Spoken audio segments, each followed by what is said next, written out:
বিশ্বনবী বলতেন জুমার দিন শ্রেষ্ঠ দিন, এই দিন আমার উপরে বেশি বেশি দুরূদ পড়ো। ফাইন্না সালাতাকুম মা'রুদাতুন আলাইয়া, কেননা তোমরা যে আমার উপরে দুরূদ পড়ো, আমি মরে যাওয়ার পরে এই দুরূদগুলো কে পাঠিয়েছে তার নাম, তার বাবার নাম সহ ফেরেশতারা আমার কবরে দিয়ে আসে। সাহাবারা বললেন, ইয়া রাসূলুল্লাহ কাইফা সালাতুনা মা'রুদাতুন আলাইক, আপনি মরে যাওয়ার পরে আমাদের দুরূদ কেমন করে আপনি দেখবেন? ওয়াকাদ আরিমতা, আপনি তো পচে গলে মাটির সাথে মিশে যাবেন। বিশ্বনবী বলেন, ইন্নাল্লাহা হাররামা আলাল আরদি আন তাকুলা আজসাদাল আম্বিয়া, নবীদের লাশকে খেয়ে ফেলা, নবীদের লাশকে পচিয়ে ফেলা জমিনের সব মাটির জন্য আল্লাহ হারাম করে দিয়েছে। নবীদের লাশ পচে না, নবীদের লাশ গলে না।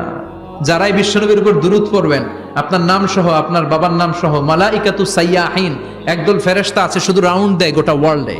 কারা বিশ্বনবীর উপর দুরূদ পড়েছে, এই দুরূদ নিয়ে, এই নাম নিয়ে বিশ্বনবীর কবরে তারা পৌঁছে দেয়। চিল্লায় পড়েন আল্লাহু আকবার।